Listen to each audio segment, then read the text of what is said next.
Friends, आज हम बात कर रहे हैं यस बैंक की। आज यस बैंक के स्टॉक में न तेजी बनी न गिरावट हुई, यानी फ्लैट क्लोजिंग हुई, लेकिन दूसरे बैंकिंग शेयरों में लगभग 1% की तेजी थी। तो जो यस बैंक में तेजी नहीं बनने के पीछे वजह यह है कि लोगों ने प्रॉफिट बुकिंग की है।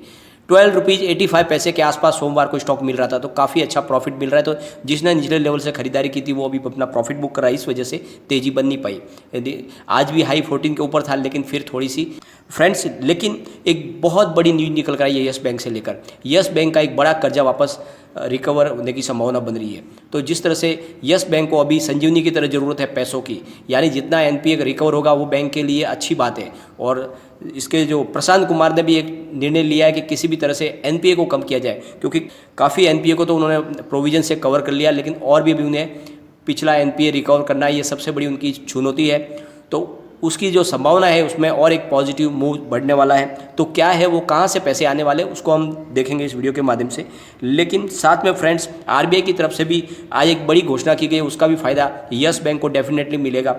आरबीआई गवर्नर की घोषणा, उसको भी हम जानेंगे। साथ में प्रशांत कुमार ने दो बहुत महत्वपूर्ण बातें और बताई है, जो आगे जाके बैंक के लिए बहुत ज़्यादा पॉजिटिव साबित होने वाली है और बैंक की तरक्की में वो काम आने वाली बातें।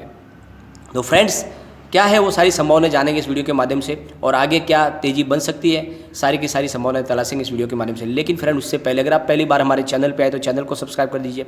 चलो फ्रेंड, वीडियो स्टार्ट करते हैं। मैं हूँ आपका दोस्त एसबी दवे और हमारे अपने चैनल ऑनलाइन कमाई में आपका बहुत बहुत स्वागत। फ्रेंड्स, सबसे पहले आज के कारोबार को एक बार डिस्कस कर लेते हैं। आज यस बैंक का स्टॉक 13.95 पर ओपन हुआ, हाई बनाई 14.05 की और लो में चला गया 13.80 के, और एंड में जो क्लोजिंग दी वो है 13.85 पर, करीब कल की ही क्लोजिंग पर। तेजी बनी ना गिरावट हुई, फ्लैट क्लोजिंग दी। बीएससी की बात कर लेते, 81,86,000 का वॉल्यूम हुआ और सामने 34,78,000 की डिलीवरी उठाई गई, और डिलीवरी का परसेंटेज है 42.49%, यानी अच्छी खासी डिलीवरी बेस्ड काम हो रहा है। एनएससी की बात कर लेते हैं, 4,65,88,000 का वॉल्यूम हुआ और सामने 1,95,04,000 की डिलीवरी उठाई गई, और डिलीवरी का परसेंटेज है 41.87%। तो दोनों एक्सचेंज में अच्छी खासी डिलीवरी बेस्ड काम हो रहा है, लोग खरीदारी भी कर रहे हैं और साथ में अपना प्रॉफिट बुक भी कर रहे हैं, क्योंकि सोमवार को स्टॉक में काफ़ी गिरावट हुई थी, लोगों को निचले भाव से मिला खरीदारी का मौका, तो अब वो अपना प्रॉफिट बुक करें। फ्रेंड्स, आज सबसे बड़ी एक पॉजिटिव न्यूज़ निकल कर आई है आरबीआई गवर्नर की तरफ से। आरबीआई गवर्नर ने कोरोना काल की वजह से, जब इस समय लोगों को जो भी है फाइनेंशियल ट्रांजैक्शन करने में काफ़ी तकलीफ पड़ रही है, बैंकिंग सेवाओं का वो लाभ नहीं ले पा रहे, बहुत सारे लोगों के पास अभी बैंक अकाउंट नहीं है, अपनी ज़रूरतों को पूरा करने के लिए उनके लिए ज़रूरी है इस कोरोना काल में बिना बैंक में जाए अपना बैंक अकाउंट खोल सके और अपने कारोबार को आगे बढ़ा सके और अपना पैसों का लेन देन कर सके। तो इसलिए आरबीआई गवर्नर ने केवाईसी को और ज़्यादा आसान कर दिया है। अब केवाईसी के लिए आपको कहीं बैंक में जाने की ज़रूरत नहीं है, ना आपको फिजिकल कोई फॉर्म भरने की ज़रूरत है। सारा का सारा कामकाज आपके मोबाइल के माध्यम से या फिर आपके लैपटॉप कंप्यूटर के माध्यम से हो जाएगा, और आपको फेस टू फेस मोड आने की भी ज़रूरत नहीं है। सिर्फ आपको अपने डॉक्यूमेंट वहाँ पे सबमिट करने हैं और उनके द्वारा आपका बैंक अकाउंट खुल जाएगा। और ये इसका सबसे ज़्यादा फ़ायदा जो है यस बैंक को मिलेगा, क्योंकि यस बैंक ऑलरेडी पहले से जो है ऑनलाइन अकाउंट बहुत ज़्यादा खोल रही है। पिछली बार फ्रेंड, जब लॉकडाउन लगा था उसके बाद में यस बैंक ने अपना एम बना लिया था कि ज़्यादा से ज़्यादा कस्टमर को जोड़े, इसलिए उन्होंने ऑनलाइन बैंक अकाउंट खोलने की शुरुआत कर दी थी। तो अब इस केवाईसी को और आसान कर दिया, इस वजह से अब फ्रेंड्स यस बैंक को बहुत ज़्यादा आसानी हो गई कि वो और ज़्यादा नए अकाउंट खोल पाएंगे, कस्टमर को नए जोड़ पाएंगे। तो एक आरबीआई की तरफ से एक बहुत बड़ी राहत दी गई है, जिसका फ़ायदा यस बैंक को मिलेगा। डेफिनेटली उसके कस्टमर बेस में बहुत ज़्यादा इजाफा होगा, क्योंकि उनके पास जो टेक्नोलॉजी है, न्यू जो टेक्नोलॉजी उन्होंने सेल्स फोर्स के साथ मिलकर जो नेक्स्ट जनरेशन की जो टेक्नोलॉजी ईजाद की है, उसकी वजह से बहुत जल्द वो आराम से अकाउंट खोल पा रहे हैं। और अब जो बहुत आसान कर दिया है गवर्नर शक्तिकांत दास की तरफ से केवाईसी को, और इस वजह से बहुत ज़्यादा कस्टमर बेस बढ़ सकता है यस बैंक का। तो बहुत अच्छी पॉजिटिव न्यूज़ है यस बैंक के लिए। साथ में फ्रेंड्स, एक बहुत ही शानदार पॉजिटिव न्यूज़ निकल कर आ रही है। अनिल अंबानी अपनी कंपनी रिलायंस पावर को कर्ज मुक्त करना चाहते हैं। यानी जैसे आपको पता ही होगा, अनिल अंबानी की कर्ज कंपनियां सारी कर्ज में चली गई और कंपनी अनिल अंबानी खुद बहुत ज़्यादा लॉस में। लेकिन अब उन्होंने ठान लिया कि अपने कारोबार को कम कर ले और जो बची हुई कंपनियां उनको अच्छे से फिर से चलाया। इसके लिए ज़रूरी है कि पहले उन कंपनियों को टैक्स फ्री किया जाए, कर्ज मुक्त किया जाए। तो फ्रेंड्स, इससे पहले आपको पता ही होगा, रिलायंस इंफ्रास्ट्रक्चर में उन्होंने कर्ज कम करने के लिए 1200 करोड़ में अपने रिलायंस सेंटर का जो ऑफिस था वो यस बैंक को दे दिया, और एक तरह से उन्होंने 1200 करोड़ रुपया अपना कर्ज कम कर लिया है रिलायंस इंफ्रास्ट्रक्चर में। दो और उन्होंने प्रोजेक्ट भी बेचे हैं, जिसकी वजह से भी उनके कर्ज में काफ़ी कमी आई है। इस तरह से वो रिलायंस इंफ्रास्ट्रक्चर को धीरे धीरे कर्ज मुक्त करने की कोशिश कर रहे हैं ताकि आने वाले समय में उस कंपनी को आगे बढ़ाया जा सके। अब उन्होंने निर्णय लिया कि रिलायंस पावर को भी कर्ज मुक्त किया जाए। तो रिलायंस पावर के अंदर भी यस बैंक के पैसे डूबे हुए हैं, साथ में लक्ष्मी विलास बैंक है, IDBI बैंक है और एक्सिस बैंक है। इन बैंकों से उन्होंने कर्जा लिया। तो अब इन बैंकों से उन्होंने बातचीत शुरू कर दी है, उनको उनका कर्जा लौटा के फिर इस रिलायंस पावर को भी वो कर्ज मुक्त करेंगे, क्योंकि ये उनकी एक प्रॉफिट मेकिंग कंपनी है और लगातार उनका कारोबार भी हो रहा है।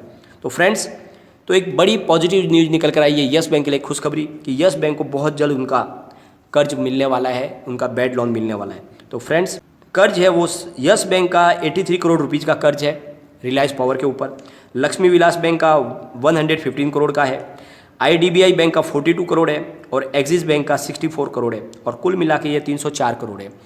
तो बहुत जल्द यस बैंक को उनके ये बड़े एक NPA की भी रिकवरी हो जाएगी, क्योंकि अनिल अंबानी ने सामने से पेशकश की है कि आपके जो भी कर्जा है उसका सेटलमेंट कर दे और मैं आपका कर्ज चुकाने को तैयार हूँ। तो बहुत बड़ी एक पॉजिटिव न्यूज़ यस बैंक के लिए निकल कर आई है।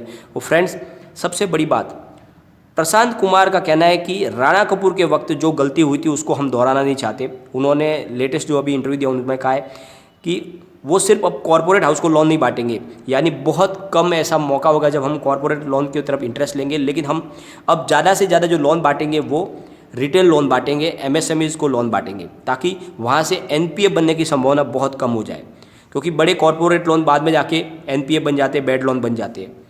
तो इसके लिए उन्होंने अपनी तरफ से एक बड़ा गोल सेट किया है।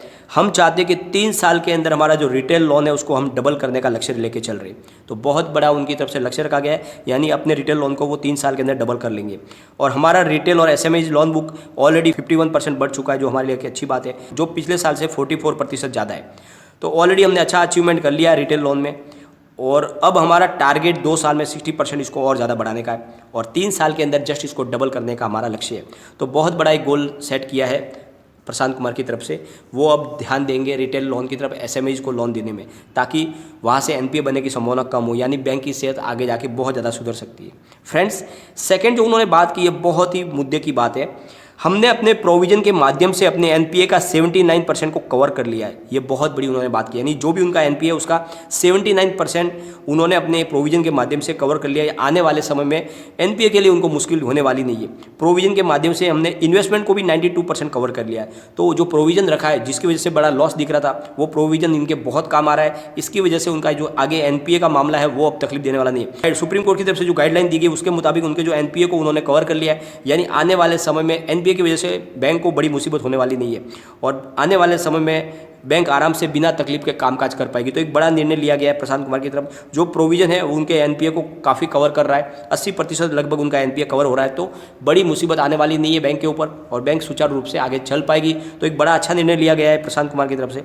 और फ्रेंड्स, ये सारी संभावना को देखने के बाद ऐसा लग रहा है फ्रेंड्स कि यस बैंक का भविष्य आगे जाके अच्छा हो सकता है। जैसे कि जो लेटेस्ट न्यूज़ निकल कर आई है, सरकार चाहती है IDBI बैंक के अंदर अपनी हिस्सेदारी बेचना, वो किसी भी प्राइवेट हाथों में सौंपना चाहती है। इसमें LIC का भी स्टेक है और साथ में सरकार का स्टेक है, तो वो बेच के किसी प्राइवेट हाथों में सौंपना चाहते हैं IDBI बैंक को।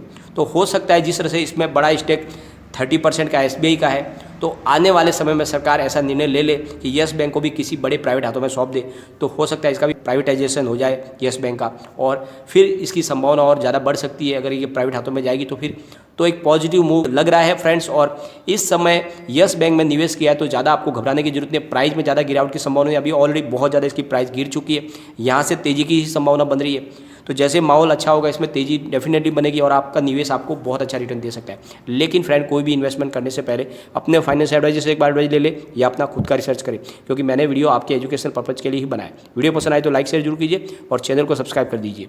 Thank you friend.